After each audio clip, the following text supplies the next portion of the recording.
আজকের আমি তোমাদেরকে ৭০ বছর পুরনো ফ্যাক্টরির কথা বলবো। সালটা ছিল 1955 থেকে 60। 90 থেকে 90 সালের সময় এই ফ্যাক্টরিতে কাজ হতো। হ্যাঁ, বানানো হতো সেই পাখার কোম্পানি। এবং সেটা প্রচুর বড় ছিল, ঠিক আছে? এটা প্রচুর বড় ছিল কারণ এইখানে কয়েকশো লোক কাজ করতো। তো সামথিং এখানে একটা ঘটনা ঘটেছে, তখনকার সময় নাকি এখানে প্রচুর নাকি চারিদিকে ফাঁকা ফাঁকা ছিল, ডাকাত ফাঁকা থাকতো। তা সেই সম্বন্ধে সময় আম, এখানে যে এই ফ্যাক্টরি যে ম্যানেজার ছিল, অরিজিনাল যে এটা অ্যাকচুয়ালি অরিজিনাল ফ্যাক্টরি, এখন এটা শিফট করা হয়েছে অন্য জায়গায়। অ্যাকচুয়ালি সেই সময় নাকি ডাকাতরা নাকি এদেরকে প্রচুর মানে ম্যানেজারকে ধরে এখানে মেরে ঝুলিয়ে রেখেছিল। প্লাস প্রচুর কোম্পানির ছেলেকেও এখানে মারা হয়েছে যারা কাজ করতো।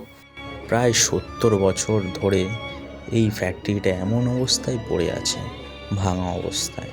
কেউ নেই এটাকে মেনটেনেন্স করবে।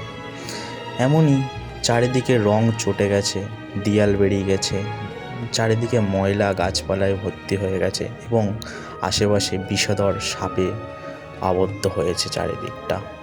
শোনা যায় রাত হলে ভূতেদের উৎপাত। বহু মানুষ এখানে মারা গিয়েছে, যার কারণে এটি এমন অবস্থায় পড়ে আছে এবং রাতে আশেপাশে থেকে কেউ যেতেও চায় না। এক অদ্ভুত ভাঙা অবস্থায় পড়ে আছে। দিনের বেলা যতটাও সুন্দর লাগলে রাতে ভয়ঙ্কর। এই অবস্থা এখন পড়ে রয়েছে, প্লাস এখন চারিদিকে জঙ্গলে ভর্তি, প্লাস বট গাছ, কয়েকশো বট গাছ হয়েছে প্রায়। কত বছর ধরে বুঝতে পারছো, বড় বড় বিশাল বট গাছ, তাহলে মনে বোঝা যাচ্ছে এখন অনেক বছর হয়ে গেছে। এখন বর্তমানে এই ফ্যাক্টরি ভৌতিকভাবেই পড়ে রয়েছে। তো মেনটেনেন্স করার জন্য এখন কোনো লোক নেই, ঠিক আছে? তো আর চারিদিকে গাছপালা ভর্তি হয়ে গেছে।